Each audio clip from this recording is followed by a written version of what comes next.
Hi, I'm Clare Hynes and I currently live in Seattle in the US. So, what made me become a handbag designer? Well, actually, I came to it through jewellery design and through living in the Philippines. I have to say that's what the main thing I think that really changed direction for my brand. I was so inspired.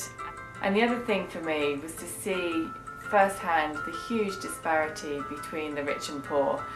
I think this, along with the sort of strong artisanal culture, motivated me to try and pursue an opportunity for creating my own social enterprise, and I felt that would enable me to give back to the country that became my home for 3 years and still holds such a special place in my heart. So I was lucky enough to connect with a platform called Geekonomics, and they partnered me with a group of young women from Tacloban. So initially I taught them my jewellery making skills, and at the same time this is when I started exploring expanding my brand into handbag design, because I really wanted to incorporate the beautiful Filipino weaves and traditional fabrics to showcase their craftsmanship.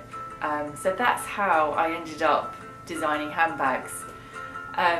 So for this Sophia clutch bag, the women in Tacloban who I initially taught the jewellery to, this evolved into them making the strap.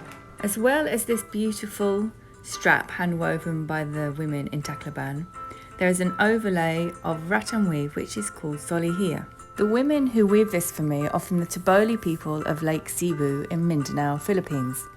This tribal group is still living in a traditional way, and they make efforts to preserve their cultures and traditions. This work means they can earn a living and be financially independent. One of the reasons I applied to these awards is to be able to showcase these talented Filipino artisans to a wider audience. In the words of Global Goods, who are the sponsor for this category, my aim is to bring lasting positive change to artisans and their families. If I did win this award, then it would change my life in the fact that it would validate all the hard work over the last 3 years. But more importantly, it would potentially change the lives of my fellow Filipino artisans.